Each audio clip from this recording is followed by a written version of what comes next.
Ladies and gentlemen, Gary Moore.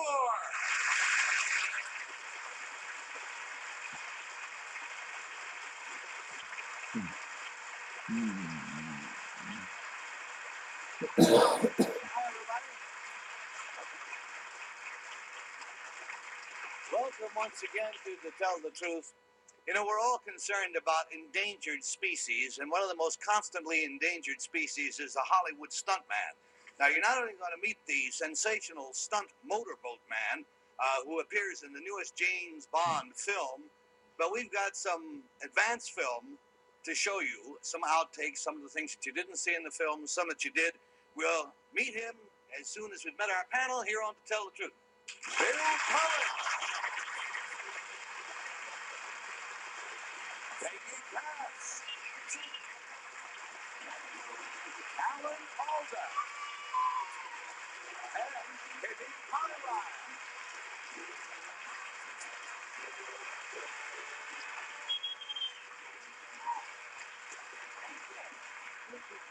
Well, let's count noses here briefly. We have our usual, unusual panel of Carlisle, Cass, and Cullen, and the man from MASH, the unlikely but highly likable Mr. Alan Alda. Yeah.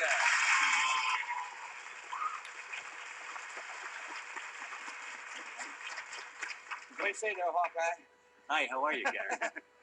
That's a nutty character. Great fun to play off. It is great fun, yeah. Well, wait till you meet this next fella. Let us meet a very fearless stuntman.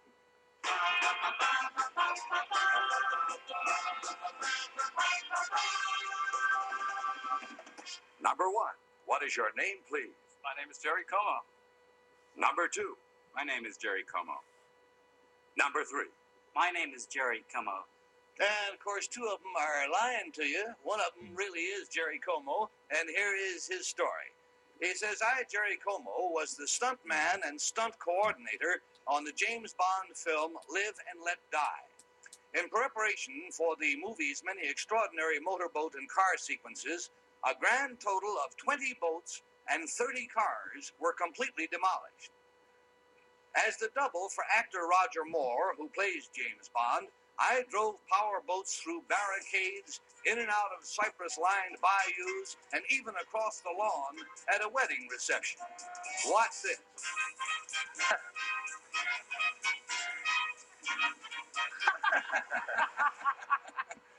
Later on in the program, you will see another exciting sequence from the movie in which James Bond, in this case me, actually drives a powerboat over two cars on a roadway, attaining a height of 14 feet and soaring the incredible distance of 110 feet through the air.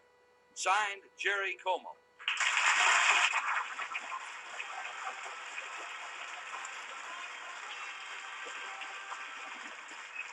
Sounds like a typical Saturday afternoon on Long Island Sound. We'll be back after a couple of commercials, friends. Don't get lost. We have with us three intrepid gentlemen, all claiming to be Jerry Como, a stunt motorboat driver in the newest James Bond film, and we'll start with the revved-up Peggy Cass. Thank you. Number three, there's a commercial now on TV where a car goes right off the roof of one building, right through the air, and onto the roof of another building. How do they do that? I've been wondering exactly how they do that myself. I really don't know. Well, do you think they catapulted, or do you think there's a guy in there driving it?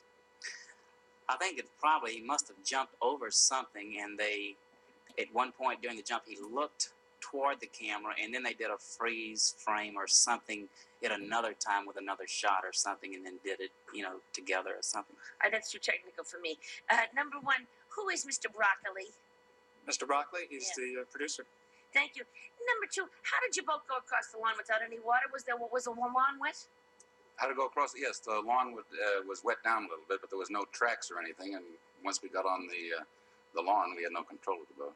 No control? Then how did you hit that? Well, you aimed for that wedding cake pretty good. But you started out aiming at it, and you hoped you would. Well, then you did have some control, right? Just the aiming of it before we got on the grass. Number one, when you cracked up all these, it says 20 boats and 30 cars were completely demolished.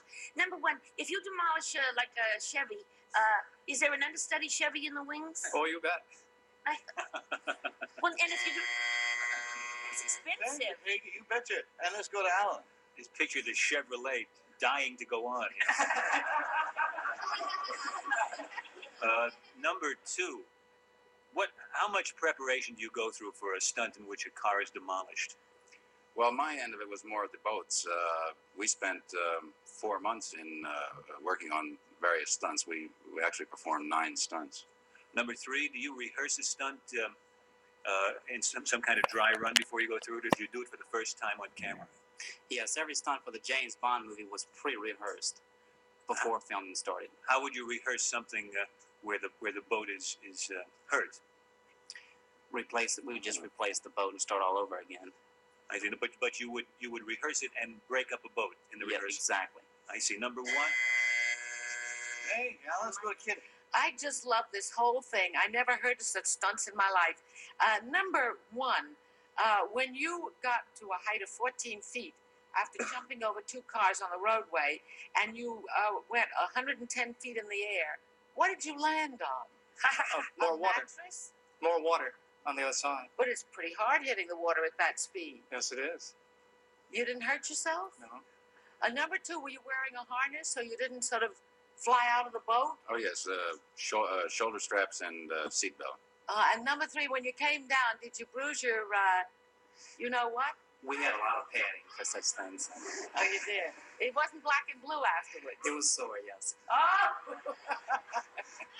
Number two, now how do you coordinate all of this? You Well- say you're a stunt coordinator. What does that mean? Well, it's finding the location, finding the Oh. proper equipment, I see. and then building up to the stunt. I said, number one, Thank you, Kitty. We're going to go down to Bill Cullen. Yeah, after all this, number one, do you have an in-force life insurance policy? Yes. You really do? Yes. Does it cost more for you to get a life insurance policy than the average person? Yes. Much more? No. Okay. Number two, are you a stuntman in the physical sense also? By that I mean, do you jump off cliffs or things, or are you merely concerned with driving boats and cars and other? Strictly boats and cars.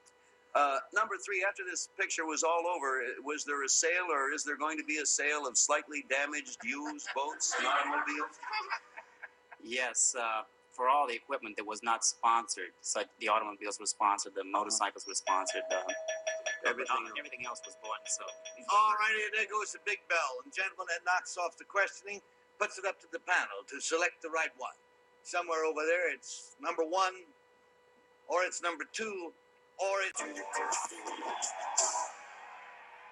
Team of challengers, $50 for each wrong vote from the panel, $500 if nobody comes up with the real Jerry Como, and Peggy starts. Well, they all look intrepid to me, but so I have to go by the name Comeaux. Must be French. Number one looks Irish. Number three doesn't look French. Number two, he looks very French to me, so I put for him. We have an ethnic ballot there. Number two is showing, and what do you think there, Alan? I've known a few stuntmen in my days, and they have a look in their eyes, all of them, that has some sense about it of an ability to face danger, and I think I see that in the eyes of number three. So I'm voting for number three. So it's a 2 and a 3 in Kitty Carlisle. isn't that funny? I see that same look in the eyes of number one. Yeah, but that's because I think he likes you. Oh, well, that's all right with me. Maybe he's seeing danger someplace That's else. right. How delicious. I voted for number one. In any event, it's split all the way across the board. Bill Cullen, do you see a glint in anybody's eye? I have that daredevil look of someone willing to face danger, but my glasses hides it. Now watch. I was totally taken by the tan of number two, who does outside work, driving the boat with his top down. Yes. It may be only a willingness to face a sun lamp. You never know. In any event, the votes are all in, and will the real Jerry Como please stand up? And there he is.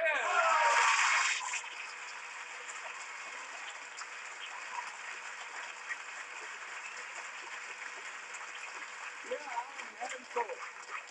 Thank you, Jerry. Be back to you for a moment and get some of that film. But let's find out who your imposters are. Number one, what is your real name? What do you do? My name is Frank Aducci, and I'm a New York City cab driver.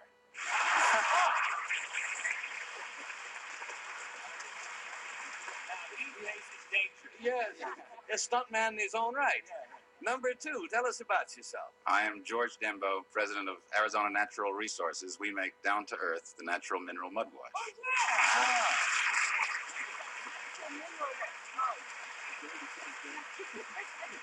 Well, now, as advertised earlier, Jerry has brought with him some film from Live and Let Die. Now, this is the one where the boat is racing along one lake, jumps a highway full of crashed automobiles and into another lake, right? Yes, James Bond is being chased by bad guys, we'll say, in boats, and also the sheriff has gotten involved with 3 or 4 state troopers. And these are all outtakes. These are things you will not see in the motion pictures. So, and it goes very fast, so I'll try and prepare you for them as we watch them. All right. Well, Paul, if you roll the film, Jerry will tell us what we're looking at. First of all, Bond is going down a bayou and goes across the road in front of the sheriff's car. The sheriff's car turns over and causes a big pile up right here. The next thing will be the jump where I go 110 feet over the thing and back into the water, almost out of control, and then back down the bayou again. Again, we had situations that one of the imposters mentioned we couldn't always control. Here, a boat is a little out of control and watch very closely as it runs right into a cypress tree. Again, another outtake, we're going along, we hit the land, run right into a camera crew, which wasn't called for either.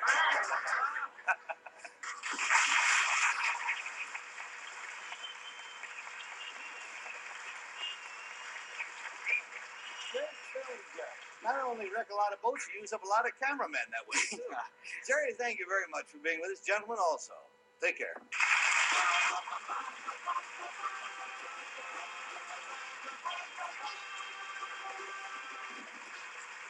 Now, at this point, we're going to take time out for a few commercials, but to make sure that you stay tuned for the second half of our show, I'm going to introduce a young lady by the name of Gudrun Buddha.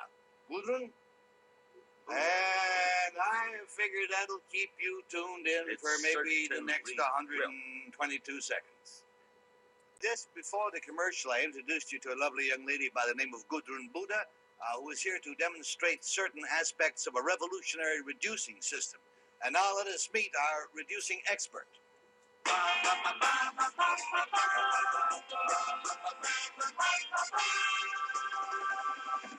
Number 1, what is your name, please?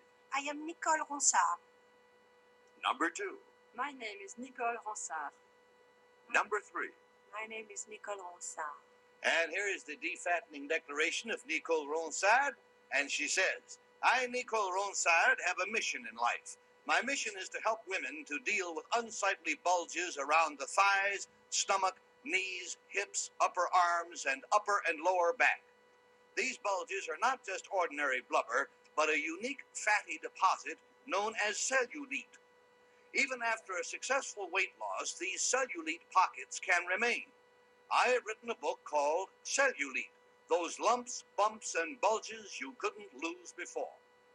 In it, I outline a proper diet to deal with this problem, plus a series of massages, varying from light stroking to finger and hand kneading to a crushing movement known as knuckling.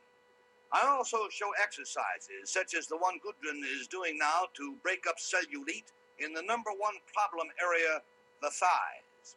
Another way of combating cellulite is to be pounded by the ocean waves or vigorously sprayed with a garden hose. My book is directed at women because they have twice as much fatty tissue as men. If a man has a cellulite problem, it is only on his stomach or the nape of his neck. Signed, Nicole Ronsard.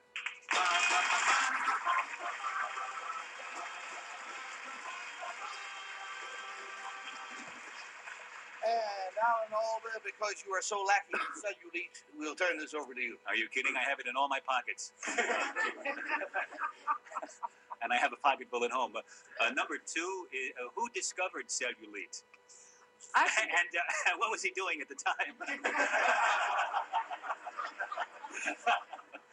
Researching and massaging, to be exact, but actually it is the Swedish. It's a Swedish discovery? Yes. Was it a Swedish doctor who discovered it, or just a fellow who had a lot of spare time? No, masseur and doctors. I They were see. both working together. I see. It was number 1 was has this been found to be a certain type of cell in the body? It's not a certain type of cell, it's a certain type of deposit. Cellulite is a mixture of fat, salt, and waste. that gets into ordinary normal cells. Is that it? Right. I see. Number 3, is this special diet aimed at particularly at that deposit, or will this diet help you lose weight in general? Well, diet helps you lose weight, and exercise helps you lose weight, and all the three combines, breathing, other exercise, help you lose cellulite. There you go. Let's go to Kitty. Thank you. Number 3, is this cellulite got any special chemical component that other fatty tissues in your body don't have? It has got the waste and the water. Doesn't everything have that? Well, it does, but the cellulite gets into certain spots and has more of it. Number 2, this knuckling business, that breaks down tissue. That can't be really very healthy. Or, I mean, I'm sorry, is it? Doesn't have very healthy. It And is. actually, in this, we are not looking really to break down tissue. We're trying to break down something that is not supposed to be there. Thank you. Number 1, I don't want to be rude or pursue this thing too sharply, but that charming model that we had doing exercises had a rather bad bruise on her thigh. Did that come from knuckling? It could be, but that's nothing wrong. There's the fact itself that it has bruised show that she has cellulite. Otherwise, she wouldn't have bruised. Ah. Oh, all right. Let's go down to Bill Cullen, please. Okay, I won't pursue the bruise, although I would like to. Number 2, it is a known fact that a man, after he reaches a certain age, develops that pot belly, it's called, stomach, as it were. Now, this is not for myself, mind you, but a friend of mine has a definite pot belly. Thanks a lot. Yeah, I just thought I'd help out. This friend of mine, present company accepted, of course, could he have that pot belly removed by massaging, judicious knuckling, or whatever? He could, I suppose, but first it would have to be established that what he really has is cellulite and not just ordinary fat.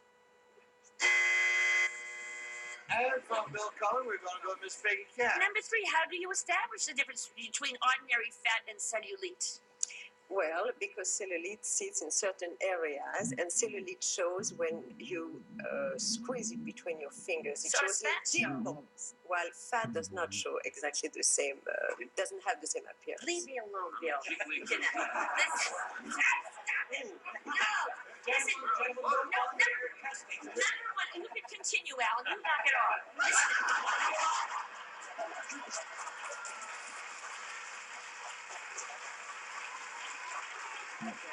Number 1, I will.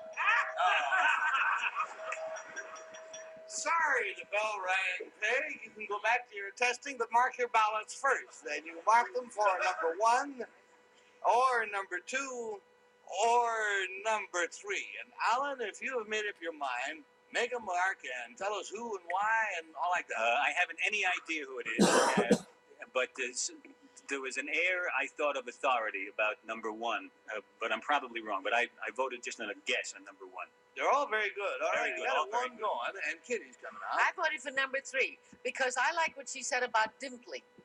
I have a feeling that's just what happens because it seems to me that, well, I'm not going to tell you, but that's what happens. Dimpling. All right, we're on both ends for the 1 and the 3. Bill Cullen. Number 3 can dimple me anytime she wants. But not knuckle. No, not Knuckle. All right, we got a pair of 3s and a 1, and Peggy. You must have a lot of cellulite around your eye because that always bruise. You get a black eye. If you don't cellulite makes you bruise. I think number 1 seems to me like a business person, and so I voted for her because that's a big business. All right, we're a pair of bookends on both ends. The votes are in. Will the real Nicole Onside please stand up? Merry Christmas.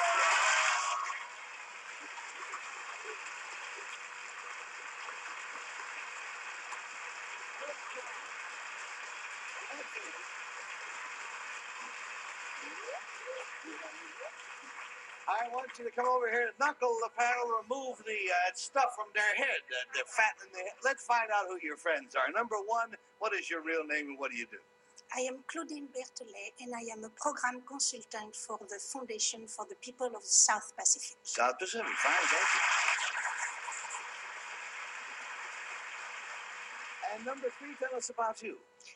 My name is Janine Metz, and I do voluntary work for the Hospitality Committee of the United Nations.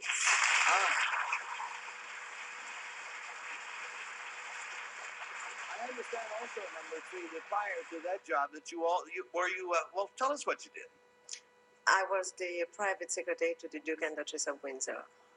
Yeah, interesting job indeed. Well, Nicole, as Bill Cullen's friend, I would like to speak to you after the program. For right now, I can only say thank you very much, and thank you, imposters, for being with us. Thank you.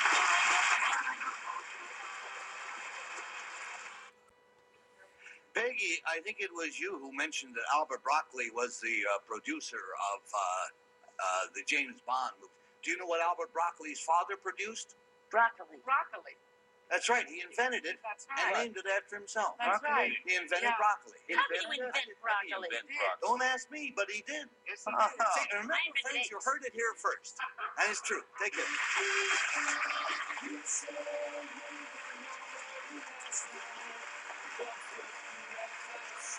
This is Bill Wendell speaking for To Tell the Truth. Mark Goodson, Bill Tucker Production.